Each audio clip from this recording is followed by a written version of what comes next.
History is not written in calm chambers, nor in the ink of quiet scholars. It is written in fire and smoke, in the thunder of hooves, in the clash of steel that decides the fate of kings. And so it was on a field in England, in the year of our Lord 1485, where the very soul of the kingdom hung by a thread. The Battle of Bosworth, final convulsion of the Wars of the Roses, was no mere skirmish of lords and banners. It was destiny unfolding beneath a sky blackened by powder and the cries of dying men. The air itself seemed to tremble with violence. Clouds of dust rose where horses charged, arrows hissed like serpents through the smoke, and men screamed as they fell upon the churned earth. To one side flew the banner of the white rose, to the other the red. England was torn in two, and the land demanded an answer. At the heart of the struggle rode Richard, last King of York, his crown flashing like a defiant star in the storm. His enemies closed about him, but he pressed on with the fury of a lion cornered, striking with the desperate courage of one who knows he must conquer or perish. Yet battles are not decided only by the valor of kings. They are decided in the shadows, in the choices of those who hold power yet hesitate, those who wait for the moment to tip the scales. Among them stood Sir William Stanley, seasoned warrior, brother to the powerful Lord Thomas Stanley. Bound by blood to the Tudors, yet entangled by oaths to York, he lingered with his men on the edge of the fight, a thunder cloud poised above the battlefield. Thousands of eyes turned toward him, allies and enemies alike, for they knew that whichever banner he chose would bend the course of England itself. And then, in a single breath, the silence broke. The order rang out, sharp as a blade. Forward! Like a tide unleashed, Stanley's forces surged into motion. Armor glinted, lances leveled, and the earth shook beneath the weight of charging horsemen. They struck not against the Tudors, but against Richard's flank. In that instant, the fate of the king was sealed. The camera sweeps across the chaos. Men scattered like leaves before the storm, the royal standard of York faltering, collapsing into the mud. Richard, defiant to the end, drove forward crying, "A horse! A horse! My kingdom for a horse!" But no steed, no valor, could withstand the tide. Surrounded, cut down, the last Plantagenet king fell upon the blood-soaked ground. With him fell a dynasty that had ruled for centuries. A line snapped in the roar of battle. Trumpets thundered, echoing across the field. Victory belonged to Henry Tudor, a man who had marched into battle with little more than hope and now stood poised to wear a crown. Yet it was not hope alone that crowned him. It was William Stanley's choice, made in a heartbeat, that had raised him above the ashes. The soldiers knew it. The lords knew it. Even the dying Richard knew it in his final breath. England's destiny had turned, not on the clash of swords, but on the decision of one man.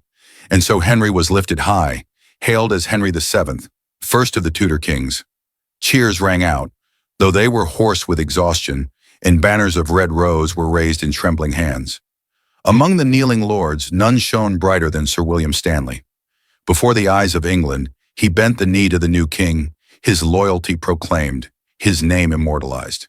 In that moment, he was not merely a knight, nor even a lord.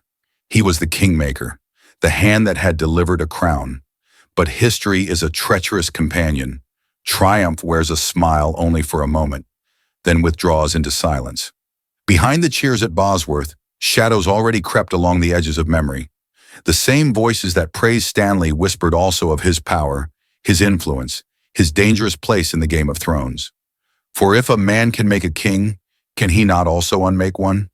Thus, even as the sun set on Bosworth, gilding the field of the dead in crimson light, the seeds of doubt were already sown. The crown upon Henry's head glittered, but its weight was heavy, and beside him stood the man who had placed it there. A man whose loyalty was celebrated, yet never fully trusted. History had been changed forever that day. But in the echo of the trumpets, in the silence after the cheering, another truth remained. Loyalty, like victory, is never eternal. Years passed since Bosworth, and England breathed a fragile peace under the new crown of Henry VII.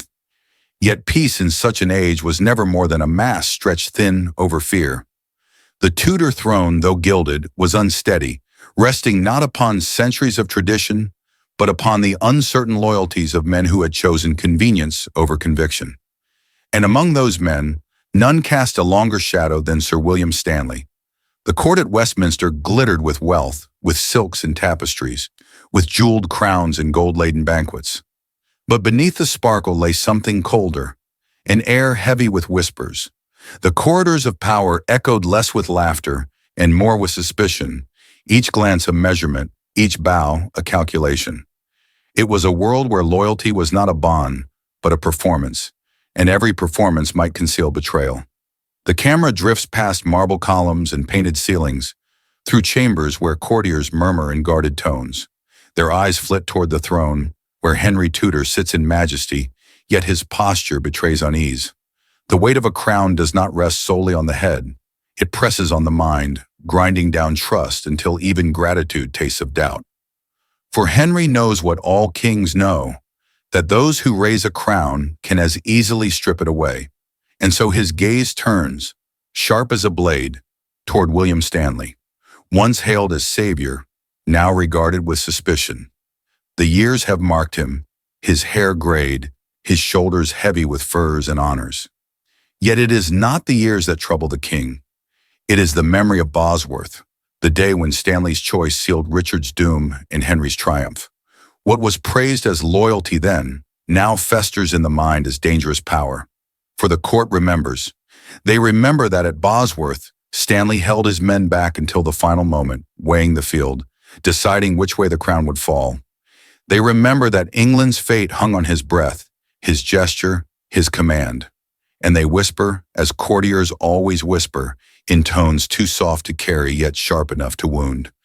The man who made a king may yet unmake him. Suspicion, once born, does not die. It grows like ivy along stone, creeping silently, entwining itself with every decision, every glance, every rumor. In the Tudor court, rumor itself is a weapon sharper than steel. Each murmur adds weight to the king's unease, until the very air seems charged with treachery. And there, in the midst of it all, walks William Stanley, unaware or perhaps too proud to see the gathering storm. The voice of history does not speak in thunder. It speaks in whispers, in doubts that curdle into fear.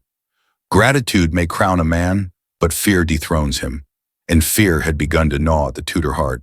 For Henry VII, the throne was not yet secure. His enemies multiplied in shadows, dispossessed nobles, exiled princes, foreign kings who questioned his claim. And in their schemes, the figure of William Stanley loomed large. For if he had chosen once to shape destiny, who was to say he would not choose again? The court shuffles, bowing in ritual, but behind every bow lies calculation. Friends are measured as carefully as enemies, and every ally is a potential traitor. Henry sits rigid, his crown a burden of iron, his gaze unblinking upon the man he both owes everything to and fears most. Thus the seeds of betrayal take root not in acts, but in glances, not in battles, but in whispers. And it is here, in the solemn halls of Westminster, beneath painted saints and golden chandeliers, that the true war begins. It is not fought with sword or lance, but with suspicion, with silence, with the tightening grip of mistrust. For history teaches us this: kings may win crowns with blood, but they keep them only with fear. And fear had entered Henry's heart, carried there by the shadow of the man who once made him king. William Stanley, cloaked in honor and furs, stood not as a symbol of loyalty, but as a reminder that loyalty itself is fragile. And in that fragility lay the seeds of ruin.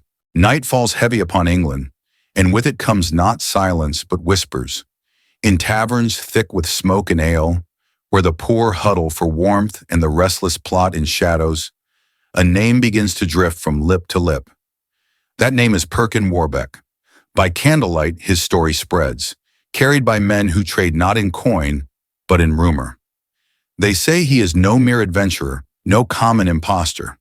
They say he is Richard of York, the lost prince, son of Edward IV, rightful heir to the throne stolen by the Tudors. His voice, though distant, rides on the breath of strangers, slipping into villages, crossing seas, sowing doubt in every heart that still aches for Yorkist blood. Hope is a dangerous fire. For those dispossessed by Henry's rise, it flares bright, painting visions of restoration, of revenge, of a crown placed once more upon a Yorkist brow. And where hope burns, rebellion gathers like dry timber, ready to catch flame. Yet the power of a pretender is not in his claim, but in the weakness of the throne he opposes. And Henry's throne, though gilded, is built upon blood. Every man in England remembers Bosworth, remembers how fragile victory was, how easily loyalty bent with the wind. Such memories fester into doubt, and doubt in the age of kings is a weapon sharper than steel. So Warbeck's name becomes more than a whisper. It becomes a specter, a ghost of legitimacy haunting the Tudor court. Foreign princes begin to take notice. Nobles listen in secret. The people murmur prayers that perhaps, just perhaps, the rightful king yet lives. And in this storm of rumor stands William Stanley. Once the Kingmaker, now the uneasy subject. He hears the stories, brought by messengers cloaked in shadow, and each tale is a stone added to the burden he carries. His loyalty had raised Henry to the crown, but loyalty, once tested, is never free from temptation. He sits in a tavern corner, a goblet in his hand, its weight heavy as though filled not with wine but with destiny. Around him the voices rise and fall, telling of Warbeck's march, of foreign support, of secret alliances. Each word pierces deeper than any blade, striking at the heart of his dilemma. For Stanley knows what few dare admit. Crowns are fragile things. The Tudors may reign today, but tomorrow? Tomorrow belongs to the bold, the cunning, the fortunate. And who better than Stanley to shape tomorrow as he once shaped Bosworth? Yet ambition is never alone. Loyalty tugs at him still, a chain bound by gratitude, by memory, by the knowledge that to betray Henry is to betray himself. He drinks, though the wine is bitter on his tongue, and his hand tightens until the goblet trembles. History watches closely in these moments, not on the battlefield, not in the throne room, but in the quiet hesitation of a man torn between two paths. One path promises stability, the other promises change, but both end in blood, and so the whispers swell, circling him like wolves. They speak of destiny, of opportunity, of a chance to unmake what was once made. The tavern is thick with smoke, but the true haze lies in Stanley's mind, clouded by doubt, sharpened by temptation. A throne built on blood cannot rest easy, and where doubt reigns, pretenders find their chance. This is the moment when the course of William Stanley's fate begins to shift, not with a charge of horsemen, not with the thunder of trumpets, but with the simple tightening of a hand around a goblet and the unspoken question that gnaws at his soul. Which king shall I serve tomorrow?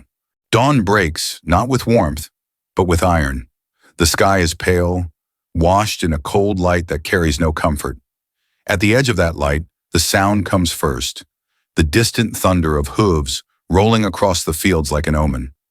A household stirs in unease, servants rushing to windows, hearts pounding with the knowledge that no rider brings such force at dawn unless it carries the will of a king. Sir William Stanley wakes to the sound, his chamber thick with silence heavier than sleep. He rises, cloaked only in night robes, the softness of fur no shield against the chill that seeps into the marrow. Around him, his household trembles, wives, sons, retainers, none daring to meet his eye. For though they love him, though they honor him, they know that to stand with a man accused of treason is to be swallowed in his fall. The gates crash open. The estate groans under the weight of soldiers pouring in, steel clattering, banners snapping in the wind. The royal guard, grim and unyielding, moves with the precision of men who know their work is final. They are not here to parley. They are here to end a chapter. History does not always strike in battles. Sometimes it comes in the quiet hours of dawn, when the sun is still weak and the heart unprepared. And so it comes for William Stanley. He steps forward with the dignity of one who has already guessed his fate. Calm upon the surface, though the world shakes beneath him. Calm because to rage is useless, to plead is beneath him. And because he knows that kings fear most the man who meets death without trembling. The captain of the guard speaks the words like a sentence carved in stone. By order of the king, Sir William Stanley, you are accused of treason, of lending aid to Perkin Warbeck. No reply is needed. Chains answer in his place, clinking as they are fastened around his wrists, the cold bite of iron sealing what suspicion had already decreed. Those chains are not merely metal. They are history's verdict, binding not only flesh, but legacy. Dragged from his manor, Stanley passes through gates he once commanded, through halls that once echoed with loyalty and feasts, now silent as tombs. His retainers bow their heads, some in sorrow, some in fear. None dare resist, for who resists the hand of a king? Into the streets he is pulled, the noise of hooves and boots echoing against the cobblestones. The people gather, as they always do, compelled by dread as much as curiosity. They whisper, they stare, they judge. Some look with pity, remembering Bosworth, remembering the Kingmaker who once gave England its ruler. Others look with scorn, glad to see a mighty branch of the old tree cut down. But all are silent, for treason is a word that freezes tongues. To speak in his favor is to risk sharing his fate. To curse him is to tempt a judgment too swift, and so the crowd watches in that peculiar silence that belongs only to fear. The camera lingers upon his face, not the proud visage of the Kingmaker, not the triumphant knight of Bosworth, but the resigned mask of a man who knows the wheel of fortune has turned full circle. His eyes no longer blaze with ambition. They gaze into distance, into inevitability, into the truth that all crowns are fragile, all victories fleeting. This is the fall of William Stanley, not upon a battlefield, not in the thunder of combat, but in the slow, heavy tread of soldiers dragging him toward judgment. No trumpet heralds this moment, no glory crowns it. Only chains, only whispers, only the hollow echo of loyalty undone. History marks him not for the battles he won, but for the suspicion he could not escape. And so, beneath the pale dawn, the Kingmaker walks as prisoner, the same hands that once bestowed a crown now bound in iron. For in the kingdom of men, gratitude fades, fear endures. Justice, in the courts of kings, is never blind.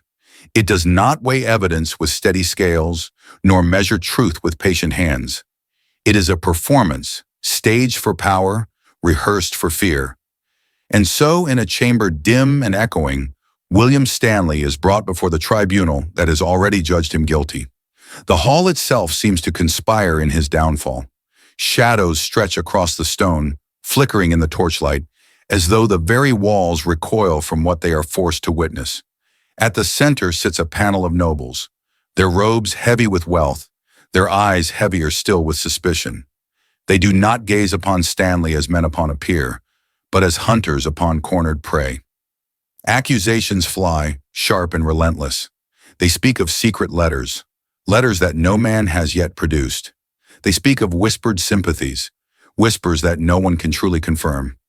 Yet in this court, rumor is fact, suspicion is proof, and fear is the loudest witness of all.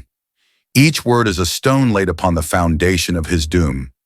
Voices rise and fall like waves, drowning out reason, until truth itself is lost beneath the tide. Witnesses, some trembling, some eager, repeat stories that shift and bend under the weight of their own invention. But invention does not matter. The verdict was sealed long before the first word was spoken. Stanley stands silent through much of it, not because he has no answer, but because he knows answers are meaningless here. A man may plead, but against fear, pleas are dust in the wind. His silence is taken not as dignity, but as guilt. His calmness, once the mark of a statesman, now branded as arrogance. The very qualities that made him powerful are twisted into the noose that tightens around his neck. The tribunal moves swiftly, for the king waits for certainty. And certainty in such times is forged not in truth, but in necessity. England trembles with the threat of Perkin Warbeck. To spare Stanley would be to admit weakness, to risk others following his path. And so, the sentence must be written not in ink, but in blood. At last the judgment falls. The words resound, heavy as iron, guilty of high treason. The sentence, death by the axe. The chamber echoes with the sound, final and merciless. It is not the gavel of justice, but the hammer of power, striking down not merely a man, but the memory of his deeds. Stanley bows his head. His lips tremble, not with fear, for fear has long since left him, but with irony. For here stands the man who once crowned a king, now condemned to die for another claimant. The wheel has turned, and the hand that once shaped destiny is crushed beneath its weight. History is cruel in its symmetry. The man who tipped the balance at Bosworth now finds the balance tipped against him. The man who raised Henry to the throne now falls by Henry's command. Gratitude fades like smoke in the wind. Fear endures like stone upon stone. Thus does the wheel of power turn. Each revolution grinds down those who once stood tallest. Kings may forget their debts, but they never forget their fears. And in this hall, heavy with shadows, William Stanley learns the final truth of kingship. Loyalty is remembered only so long as it is convenient. The tribunal disperses, the chamber grows quiet, but in that silence lingers a lesson sharper than the axe itself. That power is never safe, that crowns are never secure, and that the same hand that lifts a monarch may one day sign its own death. And so, condemned, William Stanley waits for dawn, for the scaffold, for the blade that will sever not only flesh, but the fragile bond between service and survival. Winter grips the city, its breath cold and merciless, clouding the air with frost. Upon Tower Hill, where countless names have been erased in blood, the people gather once more. They come not out of joy, but out of compulsion, drawn by the gravity of death, compelled by the theater of punishment that kings use to remind their subjects where power truly lies. The scaffold rises stark against the gray sky, a wooden altar upon which loyalty and betrayal are measured alike. Its timbers are darkened by the memory of those who came before, and soon it will remember yet another. At its foot stands Sir William Stanley, once a kingmaker, now a condemned man. His robes are plain, yet they carry the weight of dignity. His step is steady, unbroken by the shouts or the silence of the crowd. Every face turned toward him carries a reflection of his past. Some remember him as the savior of Henry Tudor, the man whose choice sealed Bosworth and birthed the Tudor dynasty. Others see only a traitor, accused of lending ear and sympathy to a pretender. And many see both, for in the shifting tides of history, heroes and traitors are but the same coin, flipped by the will of power. The executioner sharpens his axe, the scrape of steel against stone cutting through the murmurs of the priests. Their prayers rise solemn and low, yet they cannot drown out the sound of the blade being readied, nor the pounding of hearts that wait for its fall. Stanley kneels, his hands bound, his eyes lifting not to the men who condemn him, but to the heavens, vast and indifferent above. In that moment, silence descends. The city holds its breath. Stanley's lips part, words falling softly, yet heavy enough to echo through centuries. I made a king, and for that I lose my life. It is not a plea. It is not defiance. It is a truth, spoken plainly, as if carved into the very air. A truth that reveals the cruelty of gratitude, the frailty of crowns, and the eternal irony of power. The axe rises. Time itself seems to halt, the world caught between heartbeat and breath. Then the blade falls, swift, merciless, final. The sound is not of triumph, but of inevitability. Blood seeps into the wood, dark and silent, a signature written in crimson upon the stage of history. The crowd shudders with muffled gasps. Some cross themselves, some avert their eyes, some watch with grim satisfaction. Yet all know they have witnessed more than the death of a man. They have seen the message etched by steel, that even those who build thrones may be broken by them. Above the silence, history whispers its verdict. William Stanley, once the savior of a dynasty, ended as its enemy. His life was a bridge between crowns, his loyalty both weapon and wound. His death was not merely punishment, but warning. A warning carved into England's memory that power trusts no one, that favor is fleeting, and that even kingmakers may be unmade. The scaffold grows smaller, the pool of red blending into the wood, the figure of the crowd dissolving into shadows. Beyond them, London stretches outward, a city dark against the dawn, its towers and spires silhouetted in the gray light of morning. The river winds cold and silent, carrying with it the memory of yet another life taken in the name of the crown. And as the vision fades, the final truth lingers, heavy and unyielding. Kings may command armies, they may wear crowns, but they rule most of all with fear. For in fear lies obedience, and in obedience lies survival.